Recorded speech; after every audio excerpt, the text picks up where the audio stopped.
On a peaceful Sunday morning back in March of 1945, within the kitchen of a convent located in occupied Poland, a nun aged 52 by the name of Sister Maria Antonina found herself standing before an enormous iron pot. She stirred a golden-coloured vegetable soup, destined to be served shortly to 50 high-ranking officers of the SS. The scent of carrots, potatoes, and celery permeated the space. Steam climbed upward from the pot in unhurried swirls. Her hands exhibited the practiced rhythm characteristic of someone who had prepared 1,000 meals in the past. But concealed underneath her grey habit, secured inside a small pouch of cloth tied at her waist, rested a vial containing rat poison. In under 2 hours, she would carry out one of the boldest acts of resistance witnessed during World War II. Following this, she would disappear into the mist of war, her name removed from almost every historical record. This represents the story they failed to teach you during your school years. You must grasp something at this very moment. This individual was not a trained spy. This individual was not a soldier. This was a woman who had devoted 30 years to prayer, to silence, to serving God.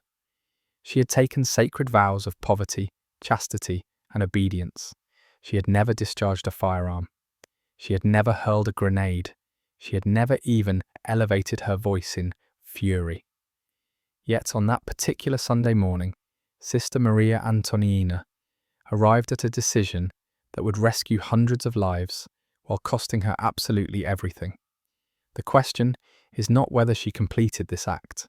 The question centers on how a woman devoted to God persuaded herself that mass killing represented an act of compassion. And before this video concludes, you will comprehend precisely why she possessed no alternative option. Let us go back 6 years. The year is 1939, and the world Sister Maria understood is on the verge of being destroyed. Poland, positioned between Nazi Germany and Soviet Russia, is about to transform into the most violent battlefield of the entire conflict. The convent where Sister Maria resided, known as the Convent of the Sacred Heart, in the small town of Posen, had existed for more than 200 years. It served as a place of sanctuary, of healing, of peaceful devotion. The nuns operated a small hospital, a school dedicated to orphaned girls, and a soup kitchen providing food to the most impoverished families in the community. Sister Maria herself laboured in the kitchen, creating meals for the sick, the hungry, and the abandoned. She was recognised for her gentleness, her humility, and her soup. Residents claimed her vegetable soup possessed the power to cure sadness. However, when the Wehrmacht advanced into Posen during September of 1939, everything transformed. The Nazis did not simply occupy Poland, they attempted to eliminate it entirely. Polish intellectuals found themselves rounded up and executed. Priests were removed from their churches and transported to concentration camps. Schools were shuttered, books were set ablaze, the language itself faced prohibition. And convents, those peaceful sanctuaries of faith, were either destroyed or converted to other purposes. The convent of the Sacred Heart became something altogether different. The SS, Heinrich Himmler's elite apparatus of death, transformed it into a rest facility designated for officers rotating away from the Eastern Front. These were not regular soldiers. These were individuals who had supervised massacres, individuals who had administered the ghettos, individuals who had authorized deportation orders, and now they occupied the same beds where nuns had once offered their prayers. Sister Maria, along with 4 other nuns, received permission to remain, though only under a single condition. They would prepare food and perform cleaning duties for the officers. They would deliver meals. They would launder uniforms bearing stains of blood that belonged to others. They would maintain smiles and bow and pretend not to hear the stories the officers shared during dinner, stories depicting villages set ablaze, families put to death, children abandoned as orphans in the snow. For 5 years, Sister Maria existed within this hell. She observed as the convent she cherished transformed into a monument dedicated to evil. She listened as the officers expressed amusement regarding the war, and every single night she prayed for deliverance. However, deliverance never arrived, leading her to decide to become it herself. By March of 1945, the war approached its conclusion. The Red Army pressed forward from the east, the Allies advanced from the west. Germany was in the process of collapse, yet the SS officers stationed at the convent appeared unconcerned. They conducted elaborate Sunday lunches featuring wine and music, celebrating victories that no longer had any existence. Sister Maria understood this situation could not continue. She understood these individuals would evade justice. She understood they would vanish into the disorder of a defeated Germany and disappear completely. Therefore, she arrived at a choice. On the second Sunday of March, she would create her renowned vegetable soup, and she would incorporate one final ingredient. The decision to take lives did not arrive to Sister Maria in one singular moment of understanding. It came gradually, comparable to frost spreading across a window. For 5 years, she had survived in a moral grey area that would have shattered most individuals. Every morning she awakened in a room overlooking the convent courtyard, where SS officers performed drills and inspections. Every afternoon, she created meals for individuals who discussed the mechanics of genocide in the same manner other individuals discussed the weather. Every evening, she knelt within the chapel, now stripped of its crucifixes and icons, and requested guidance from God, but the silence from heaven proved deafening. The pivotal moment arrived in January of 1945, during one of the most severe winters Poland had ever experienced. A group of Jewish prisoners, appearing skeletal and frozen, were marched past the convent en route to a labour camp. One young woman, appearing no older than 20, fell to the snow directly before the convent gate. Sister Maria observed from the kitchen window as an SS officer approached, removed his pistol, and discharged it into the woman's head without hesitation, without emotion, without consequence. He subsequently returned to the convent, seated himself at the dining table, and requested more bread from Sister Maria. That evening, something within Maria broke apart. She came to realize that her prayers, her silence, her obedience represented not acts of faith. They represented acts of cowardice. She had convinced herself that through staying alive, through serving these individuals, she somehow preserved the sanctity of the convent. However, the convent had already perished. Its walls had suffered desecration. Its purpose had undergone perversion. The only remaining element was the illusion of holiness, and that illusion maintained 50 murderers in a state of being fed, rested, and prepared to kill once more. She reflected upon the young woman lying in the snow. She reflected upon the thousands of others who had perished while she stirred soup and baked bread, and she established a vow. If God refused to intervene, then she would. She would transform into the instrument of divine justice, even if the cost proved to be her soul. Sister Maria recognized she could not act on impulse. The SS officers were not foolish individuals.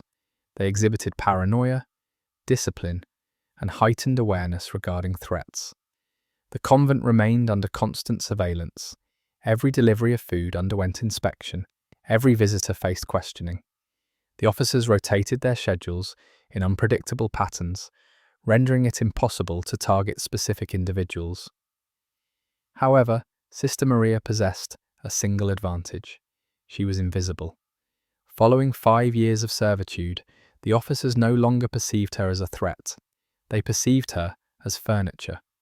She was the elderly nun who prepared their meals, the harmless woman who maintained a lowered head and a closed mouth. They placed trust in her in the manner men trust a dog.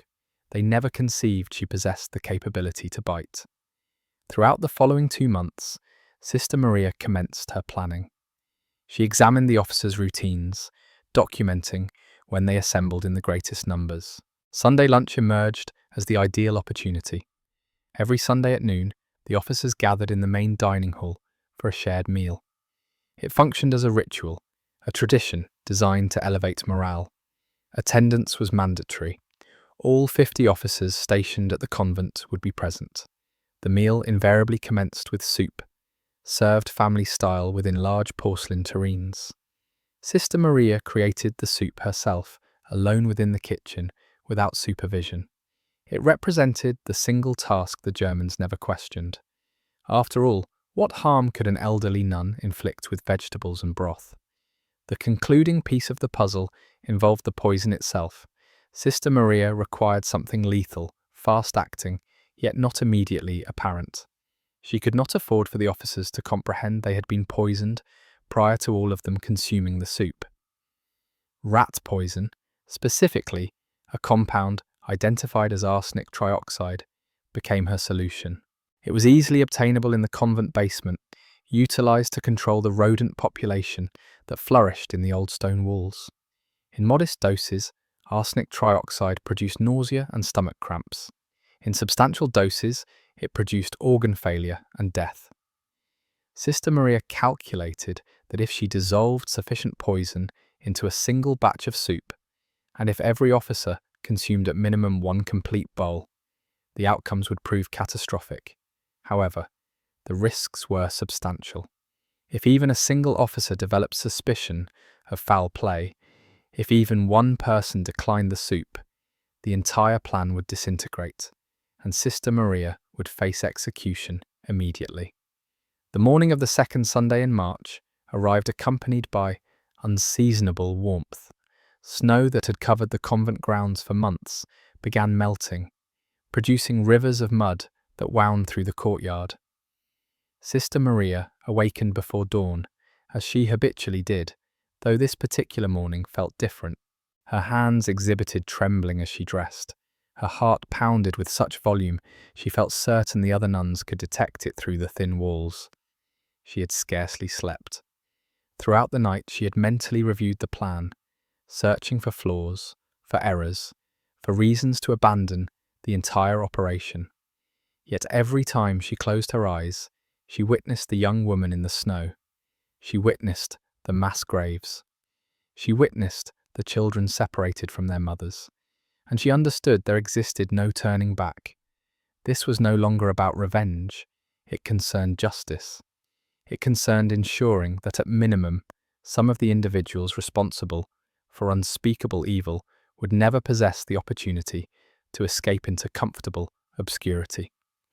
Sister Maria descended the stone staircase into the convent kitchen at 5 o'clock in the morning. The room was dark, illuminated solely by the faint grey light penetrating through a single high window. She lit the oil lamps individually, their flames producing long shadows across the worn wooden counters. The kitchen carried the scent of onions and damp stone. She moved through the space exhibiting deliberate calm, retrieving ingredients from the pantry. Carrots, potatoes, celery, onions, parsley, vegetable stock. Everything appeared ordinary. Everything appeared routine. She filled the massive iron pot with water and positioned it on the stove to boil. As the water heated, she commenced chopping vegetables with mechanical precision. Her knife moved in steady rhythms.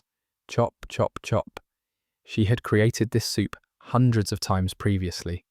Her body possessed knowledge of the motions by heart. Yet today, her mind existed somewhere else entirely. Today she was creating the final meal 50 individuals would ever consume. By 9 o'clock in the morning, the soup approached completion.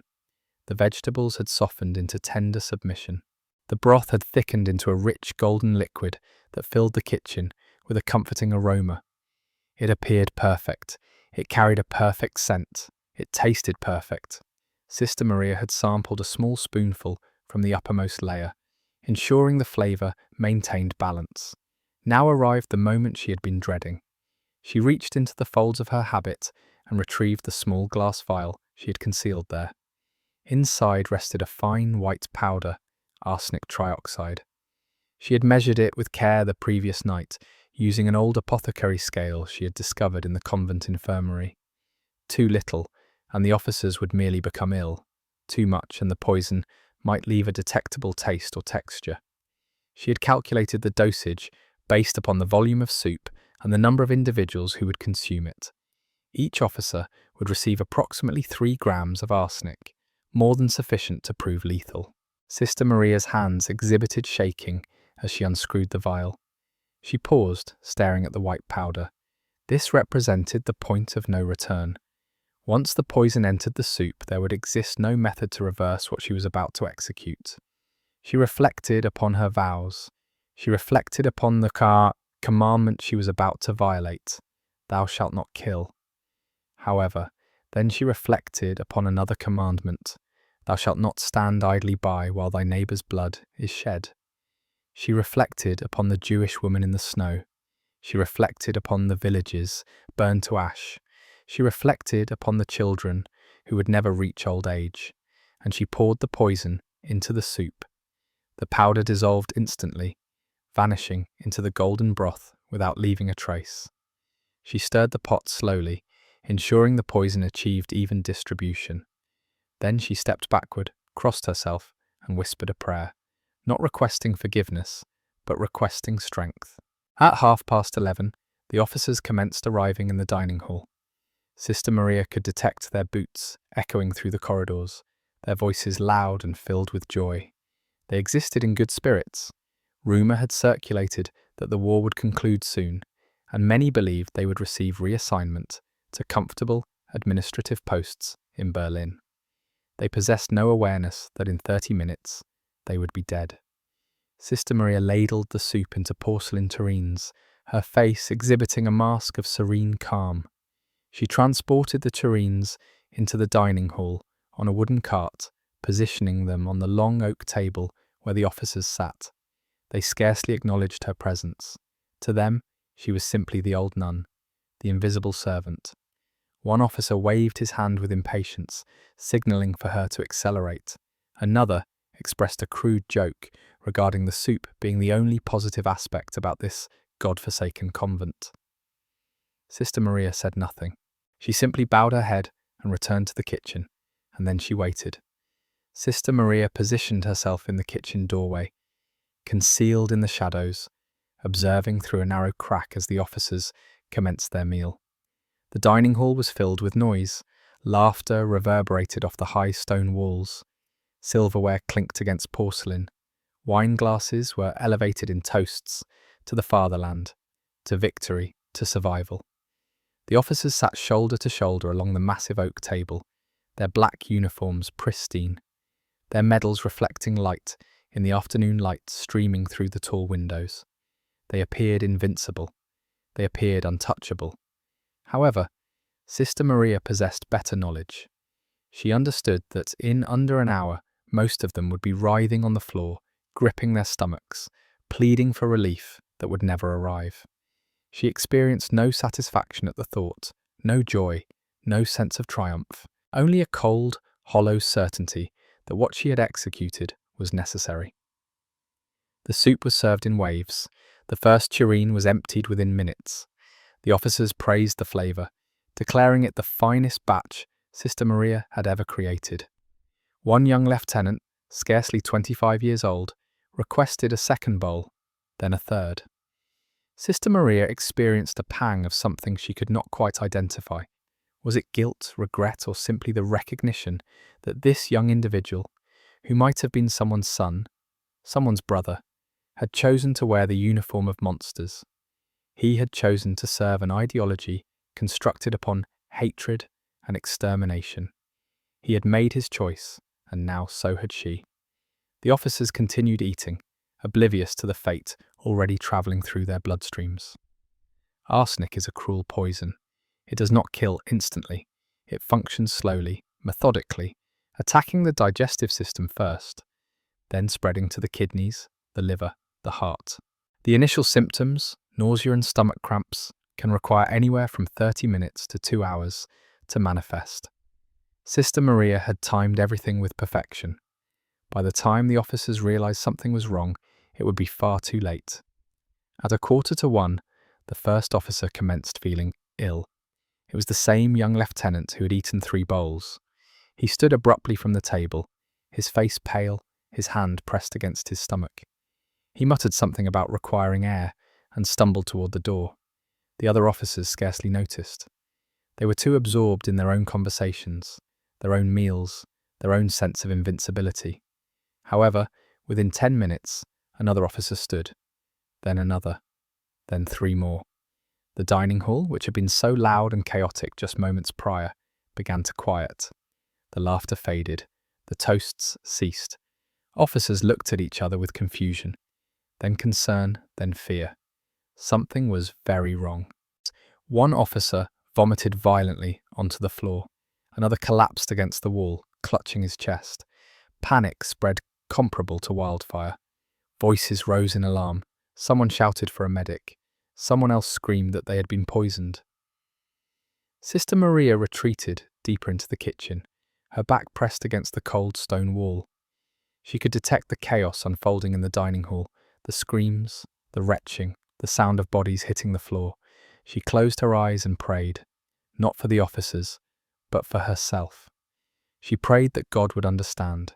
She prayed that this act, this unforgivable sin, would somehow be weighed against the lives she had saved. Because make no mistake, Sister Maria was not just killing 50 SS officers. She was preventing 50 future atrocities. These individuals, if permitted to survive the war, would have melted back into German society. They would have changed their names, hidden their pasts, and lived out their days as shopkeepers, teachers, bureaucrats. They would have escaped justice. And that, Sister Maria believed, represented a greater sin than anything she could commit. By 1:15, the dining hall had descended into complete pandemonium. Officers were sprawled across the floor, convulsing, vomiting blood, gasping for air. The few who remained conscious tried to assist their comrades, but they too were succumbing to the poison. Medical personnel arrived, but there existed nothing they could do. Arsenic poisoning has no antidote. The damage was irreversible. Some officers died within hours. Others lingered for days, their organs shutting down one by one. In total, 47 of the 50 officers who ate the soup that Sunday perished. 3 survivors had arrived late to lunch and consumed only small amounts. They would live, but they would carry the scars of that day for the remainder of their lives. And Sister Maria, the quiet nun who had served them faithfully for 5 years, vanished without a trace. The moment Sister Maria detected the first screams echo through the convent walls, she understood her life as she had known it was over. There would be no returning to the quiet rhythms of prayer and service. There would be no forgiveness from the SS. There would be no mercy. The Nazis maintained a policy for acts of resistance, especially acts committed by those they considered subhuman: Poles, Jews, clergy. The punishment was invariably the same: public execution, torture, first if time permitted, and not just for the perpetrator, but for anyone associated with them. The other nuns in the convent would be lined up against the courtyard wall and shot. The entire town of Posen might be subjected to collective punishment. Homes burned, families deported. Sister Maria understood this. She had always understood this, which is why she had prepared for this moment as carefully as she had prepared the soup itself. Hidden beneath a loose floorboard in her small sleeping quarters was a cloth bundle. Inside were civilian clothes, a forged identity card, a small amount of Polish currency, and a hand-drawn map of escape routes leading west toward the Allied lines. Sister Maria had been preparing this escape kit for months, piecing it together bit by bit with the assistance of a local resistance contact who visited the convent under the pretense of delivering supplies. The resistance had known about her plan, not the specifics, but enough. They had offered to help her disappear once the deed was done. All she had to do was reach the rendezvous point, an abandoned farmhouse 3 kilometers north of the convent, by nightfall. It sounded simple. It was anything but. The convent was now crawling with SS personnel. Guards had been stationed at every exit. The entire compound was on lockdown. No one was getting in or out. Sister Maria moved quickly, but deliberately. She changed out of her nun's habit and into the plain grey dress and headscarf she had hidden. She tucked the forged identity card into her pocket. The card identified her as Maria Kowalski, a widowed seamstress from Krakow. It was not much, but it might purchase her a few precious seconds if she were stopped. She avoided the main corridors, instead navigating the convent's hidden passageways, the ones only the nuns knew about. These tunnels had been built centuries ago, during a time when convents were fortresses as much as places of worship. They connected the sleeping quarters to the chapel to the kitchen to the cellar. And the cellar, Sister Maria knew, had a forgotten drainage tunnel that led outside the convent walls. It was narrow, filthy, and partially collapsed, but it was her only chance.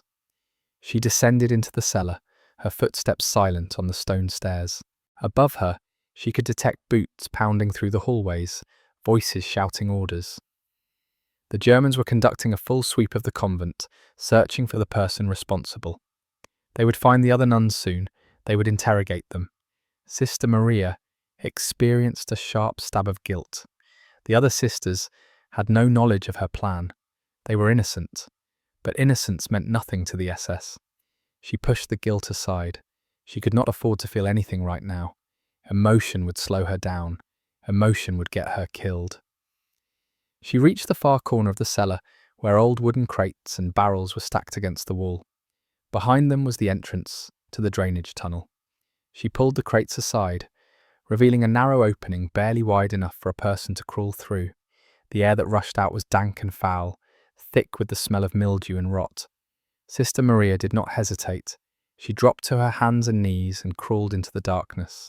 The tunnel seemed to stretch on forever. The walls were slick with moisture and algae. Jagged stones tore at her dress and scraped her knees. She could detect water dripping somewhere in the distance, echoing in the confined space. Her breath came in short, shallow gasps. The tunnel was so narrow that she could not turn around. If it collapsed, if it dead-ended, she would be trapped. But she kept moving forward, inch by inch, driven by a single thought: survive. Survive long enough to make certain the world knows what happened here. Survive long enough to ensure that those 47 deaths were not in vain. After what felt like an eternity, she saw it, a faint circle of daylight ahead, the exit. She crawled faster, ignoring the pain in her knees, ignoring the blood she could feel soaking through her dress. And then she was out. She emerged into a ditch on the far side of the convent grounds, hidden from view by overgrown bushes and tall grass. She lay there for a moment, gasping for air, her body trembling. But she did not allow herself to rest. She stood, brushed the dirt from her clothes, and began walking north, toward the farmhouse, toward freedom, toward a future she was not certain she deserved. The 3-kilometer journey to the farmhouse should have taken less than an hour under normal circumstances. But these were not normal circumstances. Sister Maria was a 52-year-old woman who had spent the last 3 decades in near total isolation from the outside world. She had no survival training, no weapons, no experience navigating hostile territory, and the countryside between the convent and the rendezvous point was crawling with German patrols. The roads were too dangerous to use, so she stuck to the fields and forests, moving in a zigzag pattern to avoid open ground. Her legs ached, her lungs burned. Every sound made her freeze in place, convinced that she had been discovered. The snap of a twig, the distant bark of a dog, the rumble of a truck engine on the nearby highway. Each one sent adrenaline flooding through her body, sharpening her senses, but also threatening to push her into full panic. Twice she had to hide. The first time was when a German patrol vehicle passed along a dirt road just 50 meters from where she crouched behind a fallen tree. She pressed herself flat against the cold mud, barely breathing, as 2 SS soldiers stepped out to relieve themselves. They stood there for what felt like an eternity, smoking cigarettes and talking casually about their plans for the evening. Sister Maria could see the death's head insignia on their caps. She could hear every word they said. One of them joked about the poisoning back at the convent, calling it poetic justice for eating nun food. The other laughed. They had no idea that the woman responsible was less than a stone's throw away. After they drove off, Sister Maria remained motionless for another 10 minutes, making certain they were truly gone. Only then did she rise and continue moving. The second time was worse. As she approached the edge of a small forest, she heard voices, German voices, close. She dove into a thicket of bushes, thorns tearing at her skin, and watched as an entire SS unit marched past. There were at least 20 soldiers, heavily armed, moving with grim determination. They were heading south, toward the convent, toward the scene of the crime. Sister Maria realized, with growing horror, that this was a special response team, the kind of unit the Nazis deployed when they wanted to make an example, when they wanted to send a message. She thought about the other nuns, still inside the convent. She thought about the town of Posen, and she felt the weight of her decision pressing down on her like a physical force. She had known there would be consequences. She had accepted that. But knowing and witnessing were two very different things. By the time Sister Maria reached the abandoned farmhouse, the sun was beginning to set. The sky had turned a bruised purple streaked with orange and red. The farmhouse itself was exactly as the resistance contact had described. A collapsing two-story structure with a caved-in roof and walls blackened by fire. It had been destroyed during the initial German invasion in 1939 and left to rot. No one came here anymore, no one except those who needed to disappear. Sister Maria approached cautiously, scanning the surrounding area for any signs of ambush. Satisfied that she was alone, she slipped inside through a gap in the wall. The interior was dark and smelled of charred wood and decay. Broken furniture lay scattered across the floor. Shattered glass crunched beneath her feet, and in the far corner, partially hidden beneath a collapsed beam, was a wooden crate. Her heart leapt. The resistance had been here. She pulled the crate free and pried it open. Inside were supplies: bread, dried meat, a canteen of water, a wool blanket, and a note written in Polish. It read simply, "Stay here until dark. Someone will come for you. Do not light a fire. Do not make noise. Trust no one." Sister Maria sank to the floor, her body finally giving in to exhaustion. She ate a piece of bread, drank some water, and wrapped herself in the blanket. For the first time since that morning, she allowed herself to cry. Not out of fear, not out of regret, but out of sheer, overwhelming relief. She had done it. She had poisoned 50 SS officers and escaped. The first part of her mission was complete, but she knew the hardest part was still ahead. She had to survive long enough to tell the world what she had done, and she had to live with the knowledge that she had crossed a line that could never be uncrossed. Sister Maria woke to the sound of footsteps crunching through broken glass. Her eyes snapped open, her body instantly alert despite the exhaustion that had finally allowed her to sleep. The farmhouse was pitch black. She could not see anything, but she could hear everything. Slow, deliberate footsteps, more than one person. They were inside the building. Her hand instinctively reached for something, anything she could use as a weapon. Her fingers closed around a piece of splintered wood. It was pathetic, useless, but it was all she had. She pressed herself against the wall, barely breathing, waiting. Then a voice cut through the darkness, a woman's voice. Speaking Polish with a rural accent, the voice said her name. Not Sister Maria, but her real name, the name she had been born with 52 years ago, before she had taken her vows, before she had become a bride of Christ. The voice said, "Maria Antonina Wysoka, we are friends. We are here to take you home." The resistance fighters who entered the farmhouse were not what Sister Maria had expected. There were 3 of them, 2 men and 1 woman. None of them looked like soldiers. The woman was in her 40s, dressed in peasant clothes, her face worn and weathered. One of the men was older, perhaps 60, with a limp and a scar across his cheek. The other was barely more than a boy, 18 at most, with frightened eyes that darted constantly toward the door. They moved with quiet efficiency, checking the windows, ensuring no one had followed them. The older man introduced himself as Piotr.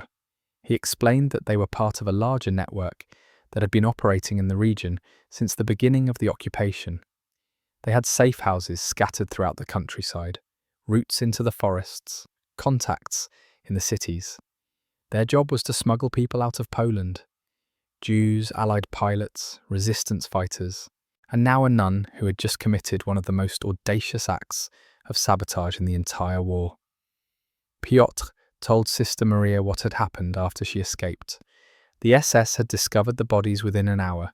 They had immediately sealed off the convent and begun interrogations. The remaining nuns were questioned for hours, but they genuinely knew nothing. The Germans eventually concluded that Sister Maria had acted alone, which saved the other sisters from execution. But the town of Posen was not so fortunate. In retaliation for the deaths of the 47 officers, the SS rounded up 200 male civilians from the surrounding area and shot them in the town square. It was collective punishment, a tactic designed to discourage further resistance. The message was clear: if you kill one of ours, we will kill dozens of yours. Sister Maria felt her stomach turn. 200 innocent men dead because of her. Piotr saw the look on her face and shook his head. He told her that those deaths were not her fault. They were the fault of the men who created a system where such punishments were possible. He told her that the officers she killed were responsible for far more than 200 deaths. They were responsible for thousands, tens of thousands. And if she had done nothing, they would have continued killing until the very end. But Sister Maria was not certain she believed him. She was not certain she could ever believe him.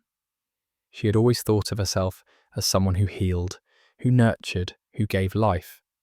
But now she was a killer. She had taken 47 lives with her own hands. And no matter how justified it might have been, no matter how many lives she might have saved, she could never undo that fact. It would follow her for the rest of her days. Piotr did not give her much time to dwell on it. He explained that they needed to move immediately. The SS was conducting sweeps of every farmhouse, every barn, every abandoned building within 10 kilometers of the convent. They were using dogs, informants, collaborators. If Sister Maria stayed here any longer, she would be caught.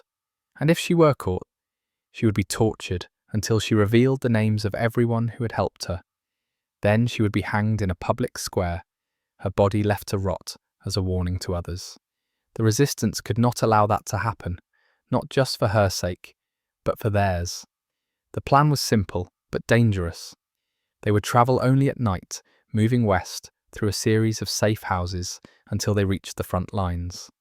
The Red Army was advancing rapidly from the east, and the British and Americans were pushing in from the west. Germany was caught in a vice. The war would be over soon. Everyone could feel it. But the final weeks were often the most brutal. Desperate men did desperate things. The resistance fighters had to move Sister Maria through contested territory, through areas where German units were retreating in chaos, where order had completely broken down. It would take at least 2 weeks, maybe more, and every single night would be a gamble. Piotr asked Sister Maria if she was ready, if she had the strength to keep going. She looked at him, this stranger, who was risking his life for hers, and she nodded. She'd come this far. She had sacrificed too much to give up now. She would reach the Allied lines. She would survive, and she would make certain the world knew what she had done, not for glory, not for recognition, but so that the 47 deaths would mean something. The journey west became a blur of frozen fields, abandoned villages, and near misses with death. Sister Maria and her 3 protectors moved like ghosts through a landscape that had been shattered by 6 years of war. They travelled only between midnight and dawn, when the darkness provided cover, but also concealed 1,000 dangers. They slept in root cellars, in the attics of sympathetic farmers, in forests so dense that sunlight barely penetrated the canopy. They ate whatever they could find. Stale bread, frozen potatoes, dug from abandoned gardens. Once, a thin soup made from melted snow and wild onions. Sister Maria's body, already weakened by years of deprivation at the convent, began to fail. Her feet blistered and bled. Her lungs rattled with every breath. But she never complained. She never asked to stop, because she knew that stopping meant dying, and she refused to die before her story was told. On the 7th night, they encountered a German patrol. It happened just outside a small village, whose name Sister Maria never learned. They were crossing an open field, moving in single file, when the beam of a flashlight swept across the darkness. Someone shouted in German, "Halt!" The resistance fighters reacted instantly. Piotr grabbed Sister Maria and pulled her to the ground. The young boy, whose name was Jakob, drew a pistol from his coat. The woman, whose name was Christina, motioned for everyone to stay silent. The German patrol consisted of 4 soldiers, all of them young, all of them exhausted. They were Wehrmacht, not SS, regular army, conscripts, probably, who wanted nothing more than to survive the war and go home. They approached cautiously, their rifles raised but not aimed. Piotr stood slowly, hands visible, and began speaking in broken German. He told them he was a farmer returning home with his family. He told them they had been visiting relatives in the next town. He told them they had papers. The German soldiers did not believe him. Sister Maria could see it in their eyes. They had heard too many lies, seen too many tricks. One of them, a sergeant with a scar on his chin, demanded to see the papers. Piotr reached into his coat slowly, carefully, and produced a set of forged documents. The sergeant examined them under the beam of his flashlight. He looked at Piotr, then at Christina, then at Jakob, and finally at Sister Maria. His eyes lingered on her face.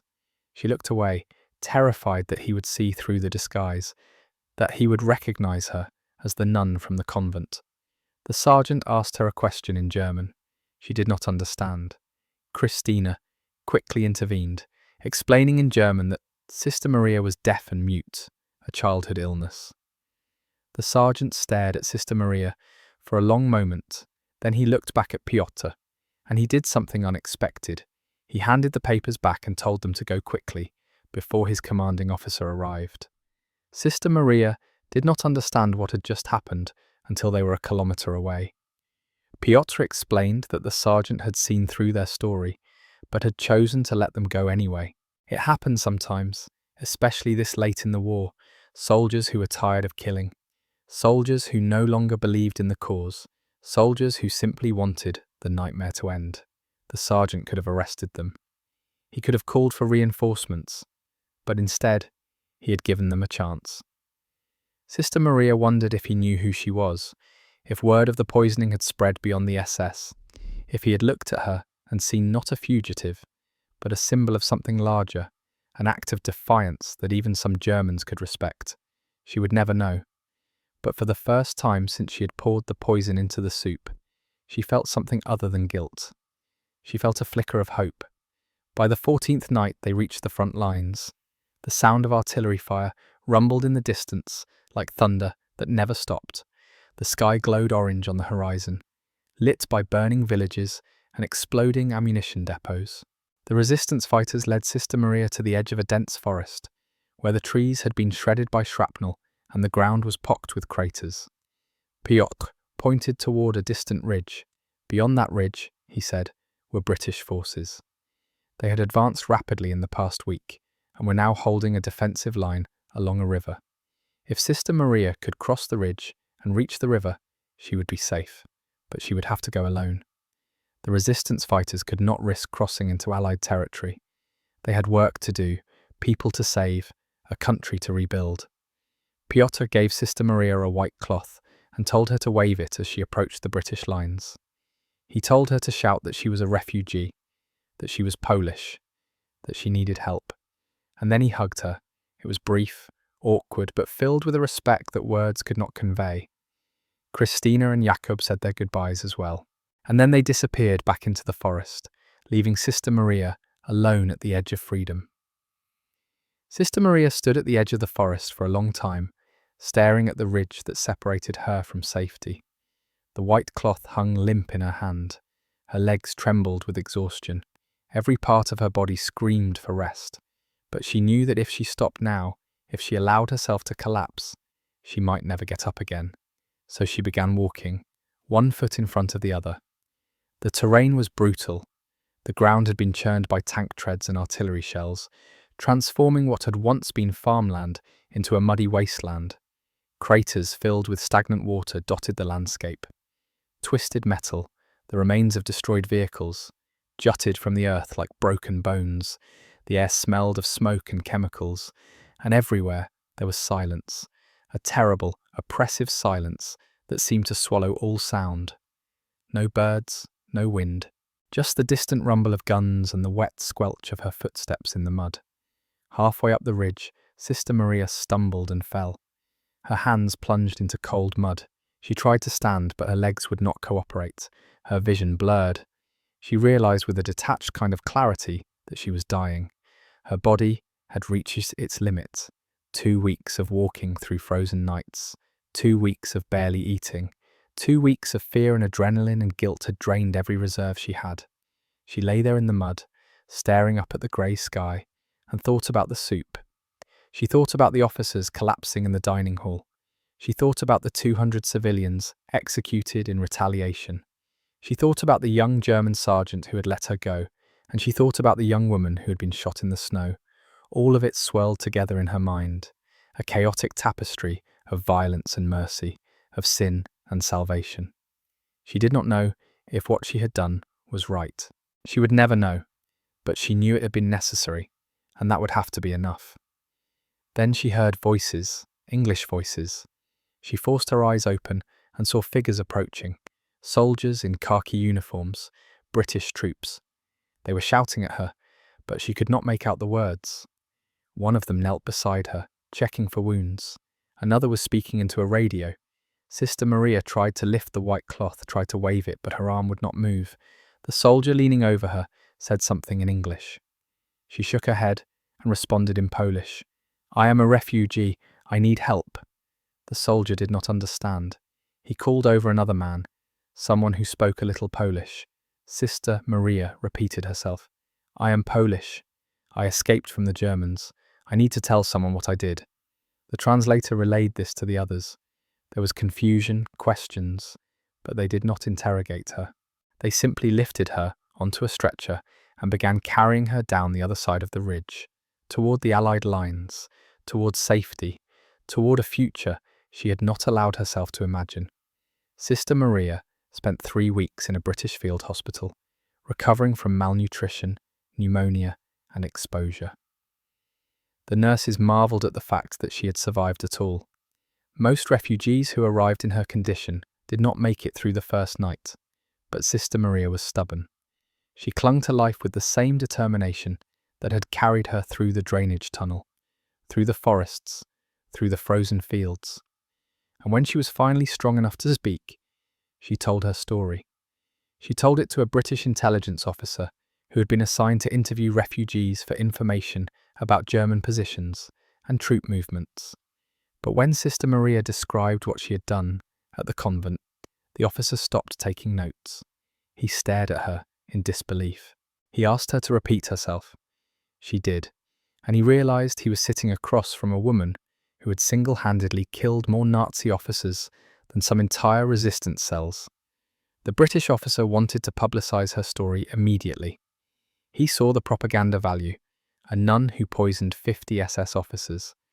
It was the kind of story that could boost morale, inspire resistance movements, demonstrate that even the most unlikely people could strike back against tyranny. But Sister Maria refused. She did not want to be a hero. She did not want to be a symbol. She wanted to disappear. She wanted to live out the rest of her days in quiet obscurity, praying for the souls of the men she had killed and the innocents who had died because of her actions. The British officer argued with her, but ultimately he respected her wishes. He filed a classified report detailing her account, stamped it secret, and locked it away. And Sister Maria, the woman who had committed one of the most audacious acts of resistance in the entire war, faded into history. Her name appeared in no newspapers. Her face appeared in no photographs. For decades, the world had no idea she had ever existed. After the war ended in May of 1945, Sister Maria Antonina was offered resettlement in England. The British government had programs for displaced persons, especially those who had aided the Allied cause. She could have started a new life, a quiet life, but she declined. Instead, she returned to Poland, not to Posen, which had been devastated by the final battles of the war, but to a small convent in the countryside, near Krakow. It was a different order, a different community, but the rhythms were the same: prayer, work, silence. She took her vows again, reclaiming the identity she had abandoned when she poured poison into that soup. For the next 32 years, until her death in 1907 at the age of 84, Sister Maria lived as she had before the war. She cooked meals, she tended gardens, she prayed for forgiveness, and she never spoke about what she had done. Not to the other nuns, not to the priests, not to anyone. The secret died with her, or so everyone thought. In 1991, 16 years after the fall of communism in Poland, a historian named Dr. Tomasz Lewandowski was researching Nazi war crimes in occupied Poland. He was digging through declassified British intelligence files when he stumbled upon a report dated April 1945. The report described an incident at a convent in Posen, where 47 SS officers had been poisoned by a nun. The report included her real name, her age, and a brief account of her escape. Dr. Lewandowski was stunned. He had never heard of this incident. It was not in any history books. It was not in any archives. He began investigating, tracking down survivors, searching through church records, interviewing elderly Poles who had lived through the occupation. And slowly, piece by piece, he reconstructed Sister Maria's story. He published his findings in a Polish historical journal in 1993. The article caused a sensation in Poland, but barely made a ripple internationally. The world was focused on other things: the Gulf War, the collapse of the Soviet Union, the Rwandan genocide. The story of a nun who had poisoned Nazis half a century earlier seemed like ancient history. But here is why Sister Maria's story matters today. In an age where we are constantly told that violence solves nothing, that resistance is futile, that ordinary people cannot make a difference, Sister Maria proves otherwise. She was not a soldier, she was not a spy. She was a 52-year-old woman who had spent 3 decades in prayer and service. And yet, when confronted with absolute evil, she acted. She did not wait for permission. She did not wait for orders. She did not wait for someone else to save the day. She took the tools she had, a pot of soup and a vial of poison, and she struck back. She killed 47 men who had participated in genocide, men who would have continued killing if she had done nothing. And yes, there were consequences. 200 innocent civilians were executed in retaliation. Sister Maria carried that guilt for the rest of her life, but she also carried the knowledge that those 47 officers would never kill again, that the families they would have destroyed were spared, that the villages they would have burned were saved. The reason you have never heard Sister Maria's story is not because it did not happen. It is because it does not fit the narrative. History, as it is taught in schools, as it is presented in documentaries, as it is commemorated in monuments, tends to focus on big moments: D-Day, Pearl Harbor, the fall of Berlin. But the truth is, wars are not won by grand gestures alone.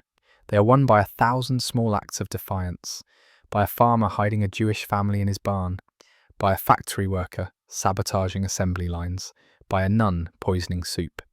These stories are harder to tell because they are messy. They are morally complex. They force us to confront uncomfortable questions about when violence is justified, about what ordinary people are capable of, about the cost of resistance.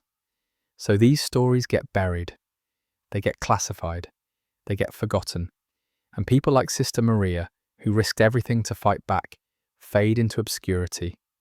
But not anymore. You now know the truth. You know that on a Sunday morning in March of 1945, a woman of God became an angel of death. You know that she saved lives by taking lives. You know that she escaped through a drainage tunnel, crossed enemy lines on foot, and survived to tell her tale, only to choose silence. And you know that her story, like so many stories of resistance, was deliberately erased from history. So here is my challenge to you. Share this video, tell someone about Sister Maria, make certain her name is not forgotten. Because if we forget people like her, if we allow their stories to disappear, then we lose something essential. We lose the proof that ordinary people, armed with nothing but conviction and courage, can change the course of history. Sister Maria did not wait for a hero, she became one. And the world, whether it acknowledges it or not, is better because she did.